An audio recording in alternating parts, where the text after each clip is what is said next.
We are legends.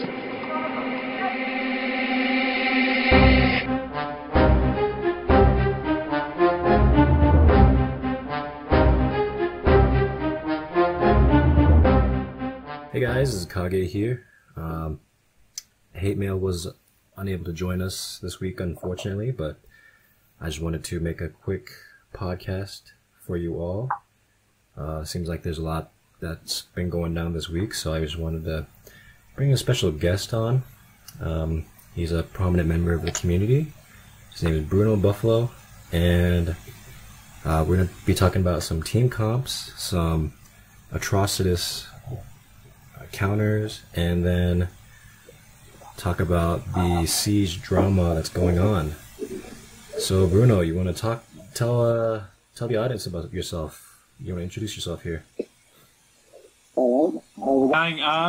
Yeah, look, been playing for a little over a year now, primarily big on various different types of comps, but I've been getting, over the past sort of 6 months, getting quite involved in the Reddit community and actually putting a bit more effort into understanding sort of how to manage my resources a fair bit better, so I'm getting a lot more out of the game. Definitely enjoying the past few months. I think it's been quite interesting seeing some of the turns that have been released, especially with the different metas that seem to chop and change every few months. Right. I'll always go back to my favourite, good old Kage. He fits any comp, but it's interesting to see how much it's changing over the past few months actually. Yeah, Castaway kind of like faded for a while during Deathstroke era because of his random attacks. You didn't want him to randomly attack a baby Lobo and set Deathstroke off, right? Yeah, exactly. And I mean, when Deathstroke has something like 1,000 buffs that appear at once, Kage kind of doesn't really have too much effect there. But I think he's got a sweet spot in pretty much any comp, and as long as you know how to, I guess, direct that random fire when appropriate, he can fit pretty much anything. Thank God that Deathstroke meta has gone, because that was probably my most hated few months ever. Right. So anyway, are pretty active in chat, at least in the chat me and you are in, and other players, and even you're always fond of the underrated tunes like Black Canary and Martian Manhunter, and even CR7's kind of sold on your work. So many, Black Canary is one of those ones that I think she's underrated primarily. I mean, you're seeing her a little bit more and more because people are starting to click onto the fact that having someone that can sort of direct quite a heavy turn meter control is unbelievably useful. Having someone that can get counterattacks triggered is incredibly useful. And on comms such as ones with Atrocious, I mean, we talk about it all the time. Atrocious can double out the amount of buffs and debuffs that any turn is able to put out, just because he's able to add turns that don't actually count as turns. So you've got Black Canary, for example, doubling up her amount of evades. She's able to cause counterattacks as a result of that, so you're just sort of spreading out hits left, right, and center.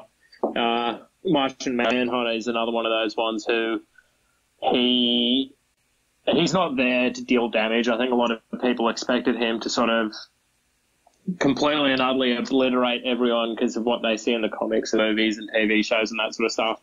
But I think his main thing is letting your turns survive long enough to be able to either ramp up or do what they need to do. So you've got him there as leader, putting awareness on your team. That's probably one of the best ways of stopping Atrocious, for example, because AT leads, all the turns are bound to go first, assuming all other things are equal. Manhunter just chucks on those awareness, ensures that doesn't matter if Deadshot does his super move or if you've got Harley, doing her counter attacks, you get to sort of stave off that initial round of hits, let your turns catch up, and sort of go from there. if you're going, yeah, I think it's one of those ones that lets, especially Wonder Girl, right? So she's awesome at just procking her lasso sort of over and over, but everyone goes after her pretty much straight away. And this Red Robin, now every team has him. It's essentially made Taunters useless. Right. And that's sort of my go-to is having a Taunter there. Now everyone can beat me in PvP as a result, but Martian Manhunter with his leader means that, you know, who has true sight, if they can't actually get past an awareness. Doesn't matter if Wonder Girl triggers her lasso because she's got a stack of awareness that she has to get through until she gets to that sort of sweet spot buffs that, you know, you really wanted to counter. So I think those underrated, I'm sort of rambling here, but those underrated turns, I think it's just a matter of fitting them in with the right comps and understanding what you're trying to stop. Are you trying to stop those initial one-hit kills, or are you trying to stop area of effect attacks, or are you trying to get counterattacks going so that you can multiply the buffs that characters get off their basics? Right. Now, I know one of the dominant teams are popping up on my PvP boards. I don't know if you're seeing this a lot, but I'm seeing a lot of Atrocious, Wonder Girl, Power Girl, and Etrigan. And I'm not gonna lie, that's kind of my go-to team right now, because you can just auto come back and you've won, right? Yeah, exactly right. You can run that team through red alerts. That's what I do. And then by the end of the 12 stages, you'll have full shield, full health, full overheal, whatever. Yeah, exactly right. So a lot of people are actually struggling with that. Do you have any ideas on counters?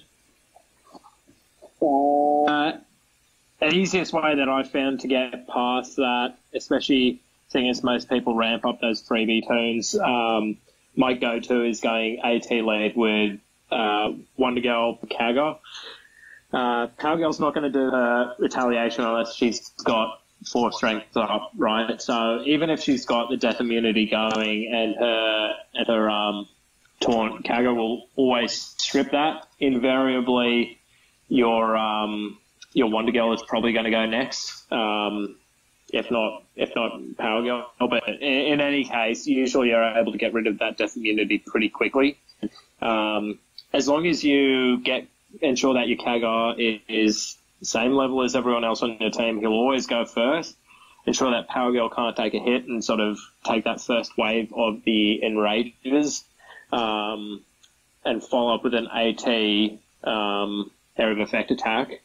Assuming that you have that legendary, you're going to get a free range of turns from all of your turns. And yeah, I found that works 9 times out of 10. That one always seems to be the one that ends up getting through that particular comp. There's not too many ways to get past it, unfortunately. Mm-hmm. I've been trying it out a little bit with Black Canary instead of Kage, but the problem with that is that she will do her turn meter basic, and Power Girl is just going to hold off onto that death immunity for weeks and months because she never gets her turn. So unless the lasso procs, which it rarely does in those first few turns, you're just going to be wasting turns there. The only reason that you might be able to get away with Canary is she might be able to stun once you get control of her again, but Kage is sort of the way to go. Yeah, it's about using those basics if you're going to run a AT lead. I've heard from others, I haven't really messed around with Red Robin too much, but running that for True Sight tends to work. The problem is their AT lead invariably is probably going to get their turns to go first. Another one that I actually found works really well is Kid Flash. Kid Flash will outrun the AT lead in a bonus, and his turn meter down. This one's actually been stuffing up my comps when I've come up against a Kid Flash. His AoE, the turn meter down that he causes, negates the effect of AT lead's bonus, which means that their turns can go first. So if you go Kid Flash with Red Robin in the one team, you can outrun the AT enraged leader bonus and go for gold from there and hit whoever you need to. It's really interesting. I personally don't see a lot of value in Kid Flash just because of his passes being so heavily gated, but I'll let Hate kind of test out those comps and see what he says, but I'll take your word for it, man. Kid Flash is probably one of those. I mean, you tend to be really right all the time. I didn't know how good Canary was until I listened to you, and then all these other tunes that you just crank out, and you're just beating these people left and right. So, yeah, I mean, I'll take your word for it. Yeah, I think Kid Flash is almost two tunes in one, right? Like, if you've got him with the speed up team, he's a completely different type of tune to when he doesn't have speed ups. I mean, AT sort of gets his basic going and gets that turn meter control like there's no tomorrow. You never expect, like, if you go in knowing that you're probably going to lose Kid Flash at some point in time during that match, then you're sort of better off than expecting to try and run him to live the entire way. His main thing is ensuring that your heavy hitters get out there before the rest do and take out people like Etienne or Wonder Girl before they can do too much damage. He'll probably die, sure, but you at least sort of open up that gap from there. There are some it's like Swamp Thing, right? You kind of don't mind if Swamp Thing dies because of the benefits that you get from while he's there, and obviously he gets his revive bonus. Mm-hmm. That's fair. That's a fair way to look at it. Moving on to the next thing, how are you doing in Siege so far, man? What do you think of it so far? Yeah, I love it. I think it's great. I think it's an overwhelmingly fair event, and I've been having a lot of fun with it. It's nerve-wracking, you lose a match here and there, and it hurts you for the rest of the day because you're like, oh man, five energy down the track. I have to wait another however many other hours you need to wait for that to sort of reset. So it is sort of nerve-wracking when you do lose those matches here and there. But yeah, definitely enjoying it. And man, you know me, I spend every single resource I get as soon as I get it. I never actually hoard up resources. So the fact that I'm forced to hit those rewards and actually get them means I'm stocking up green essence like there's no tomorrow. So it's actually forcing me to ramp up some of my turns. It's forcing me to do those 30 campaign missions. So I'm actually getting way more benefit out of it. I'm actually probably going to continue to try and hit those goals every day, even after the event, because I'm seeing so much benefit out of it. Right. Yeah, because before you probably weren't even doing like 30 heroics, were you? No. Wouldn't be bothered. But figured out that it's actually relatively easy to just chuck things on auto. And the good thing is it's forcing me to ramp up some turns that I so easily could have farmed up until now, but just never bothered to. So, aiming to get Hal Jordan up to L4, kind of hoping to get Cheetah up to L5 at some point. So it's good. Yeah, definitely not complaining. Right on. Are there any adjustments that you'd like to see in the future if they do another Siege?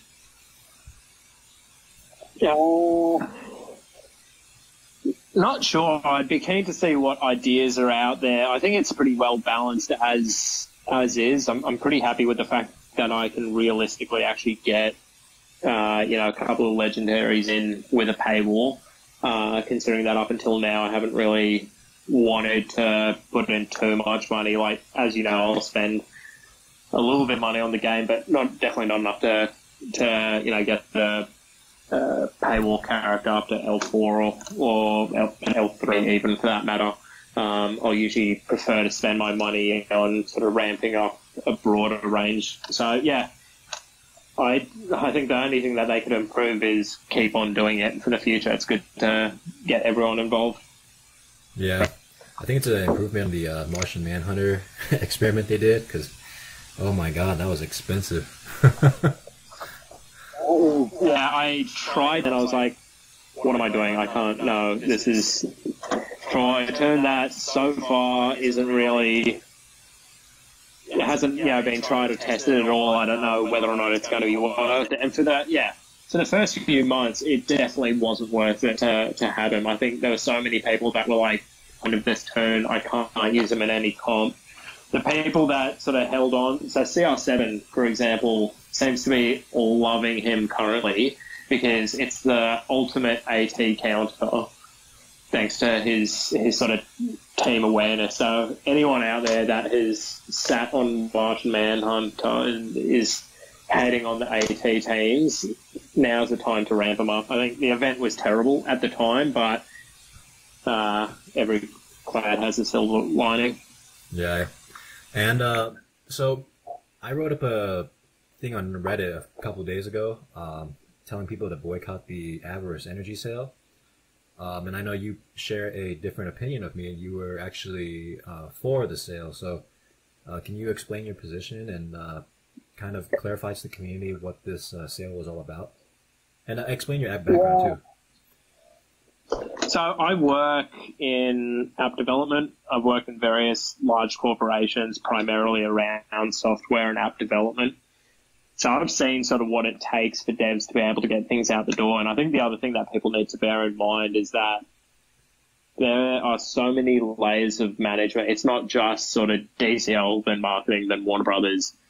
Usually, you'll have someone who's a product manager or something to that effect who needs to understand what in this case Warner Brothers wants out of the game, give that to the developers, and then also provide some opinion as to what they want the game to be, right? So what my gut feeling tells me, and based on sort of previous experience and other roles, is that they wanted to create quite a fair event, which they did to begin with. Everyone seemed to love it.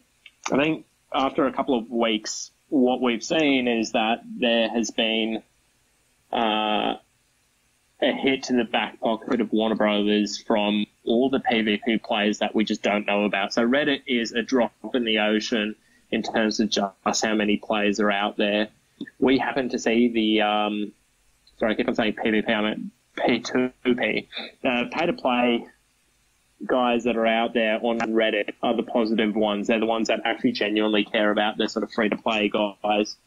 What we don't see is that there's, for every hate mail that we've got in Reddit, there's 10 kids out there with their daddy's credit card or people who just have way too much money, who pour money into this game and suddenly stopped buying stuff because they couldn't buy their way to the top of this particular event. So I know that in previous corporations that I've worked in, I probably would have gotten a tap on the shoulder saying, "You're not making enough money. Make your devs come up with a pack that will get these thousands of customers that otherwise would be buying packs buying again." If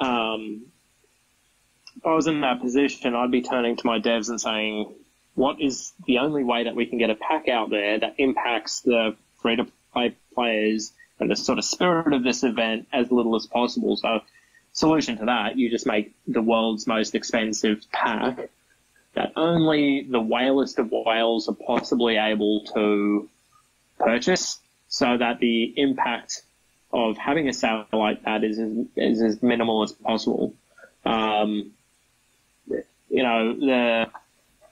The rankings that you sort of drop down in this particular event, if only 10 people are able to buy the pack, so much less than if 1,000 people are able to pay it. I think that they created a pack that minimizes the impact of pay to play. So I think everyone needs to sort of see it from the mindset that Reddit is not the be all and end all of all the players that are out there. And you also need to see it from the lens that they needed to have a pack. It's not the DC Legends team that decided this. It's not the devs that decided it. It's just the way that corporations work is that they tell these DCL guys you have to have a pack. If there has to be a pack, is this not the best way of possibly introducing one in such a way that it retains the fairness of the event? Otherwise, you're just going to have a pack that absolutely everyone can get. What's the point? Especially seeing as pay-to-play guys are going to end up buying 10 times as many, and you'll have a broader range of whales that are able to afford it. Right. And I've been talking to various members in the top 100 right now in Siege, and hardly anyone's really bought the pack, maybe one or two guys, but so far everyone's held off, even my Alliance members. I've personally held off too, just because I started that boycott, but... Oh my god, shut the hell up! Yeah, it's such a bad price point, but it's there. The pack is there, but it's such a bad price point. It's a terrible return on investment that no one's gonna buy it. It's just there for, like you said, the richest of kids to just buy it so they can be happy. Exactly right. I mean, it like I said before, it minimizes the impact that pay-to-play could possibly have on the fans of the event. Like, everyone moves down a handful of ranks. Actually, weirdly, I can't remember who I was speaking to on Reddit, but they were like, yeah, I went down like 1,000 spots or whatever it was. And I think people in the lower ranks are probably going to feel the effects a lot more than the ones that are sort of in the sort of 15,000 and above.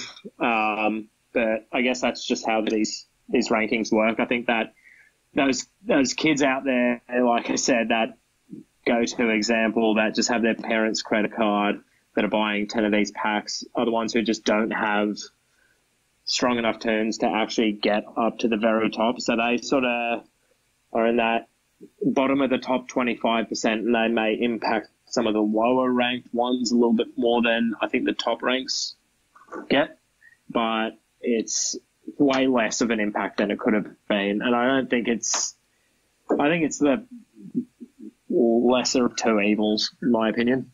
Yeah. And what you said totally makes sense, you know, and after that I kind of just calmed down a bit. I was like, oh, well, corporation's going to be a corporation, so there's nothing to be upset, right? Right. I think that they've got a product manager there who probably is trying to do right by us. So usually a product manager will say, okay, here's what I want an app to be. What does my employer want the app to be, and how do I strike a good balance between the two of them? Whoever that person is, whether it's Stanner or whoever it may be, I think did the best thing that they possibly could have done. It's one way to appease their employer, and it's one way to ensure that we sort of keep the integrity of the event. Yeah. Well,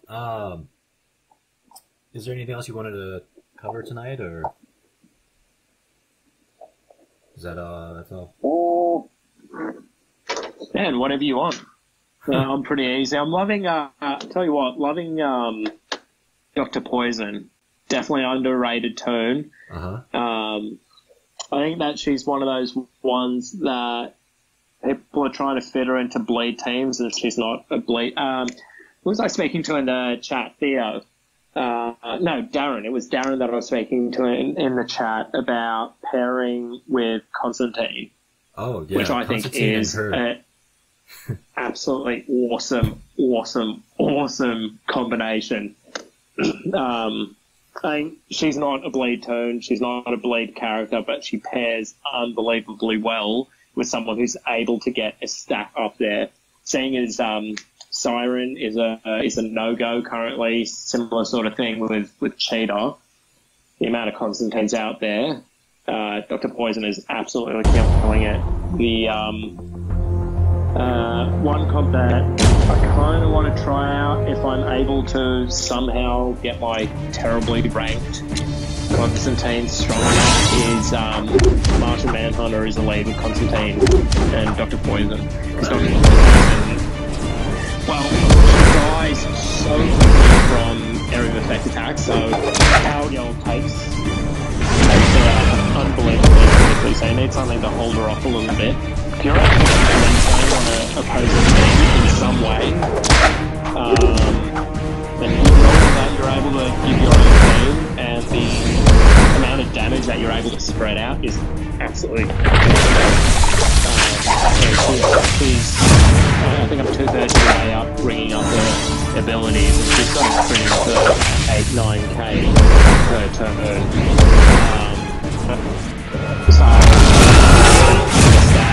Try Martian Manhunter personally with Constantine and Dr. Poison, or else, yeah, keep your fourth.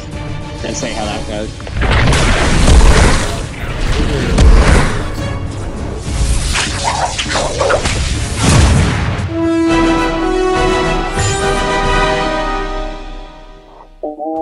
Yeah, no, I definitely agree. The area of attack, especially seeing as there's so many Wonder Girls out there, you kind of want to outstrip the rate that she can debuff. So she can debuff, I think it's two blade stacks. So if you're able to, if you do an attack and you get an absolute minimum amount of blade, pretty much the absolute next turn that she gets, and blade is like I pretty much spam her basic. I think a lot of people tend to try and use everyone, all the abilities that every turn has as much as possible. I tend to get a big stack of blades going on character, especially seeing Poison's blade duration basic is longer than her room effect. It's going to stay there longer, it's actually going to get bigger.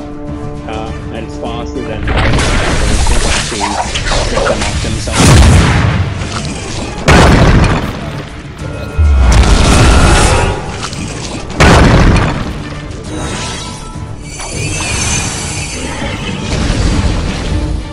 Yeah, that makes sense. I definitely, that would actually, because Lizo would be able to spread tomorrow. He crosses basic so quickly that he essentially does AoEs after, 2 turns and a death, let's say. He's just going to be doing it so regularly, leveling his own area of effect. I think Dr. Poison is best used when you're using both her basic and her heal. It's like Batman Beyond, right? There is absolutely no point in using any other ability than his basic. It's got a pretty high crit chance.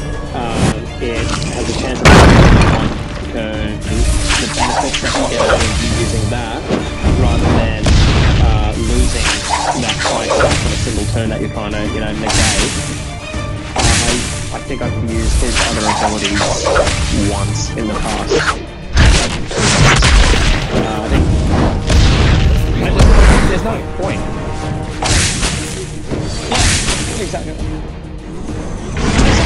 Keep on going that there's absolutely no point. Getting a character to pretty much never hit you, or doubling your chance to hit for a crit with him, rather than using a stack of the turn. I've noticed that his sort of a big hit has such a low crit rate, irrespective of whether or not you've got invisibility or how many hit chance you have.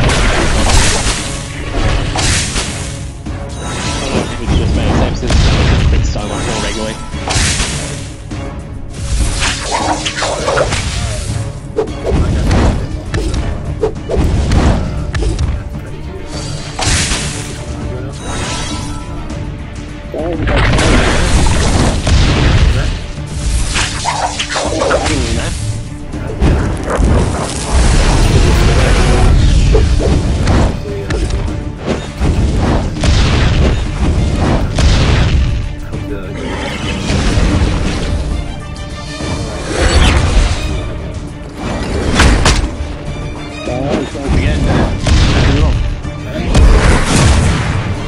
Now we enter our winner's circle.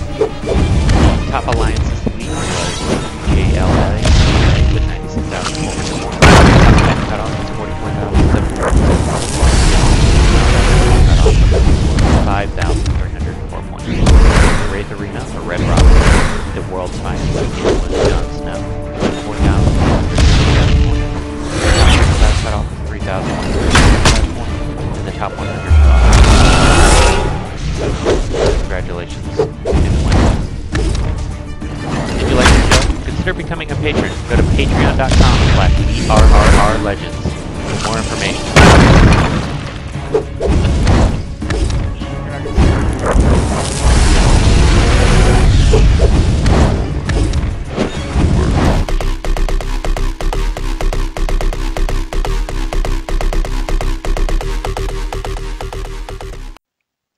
Hey guys, this is Ogre Barbarian. Thanks for listening to this episode of We RRR Legends. Be sure to tune in next episode of the Osmond broadcast coming next week.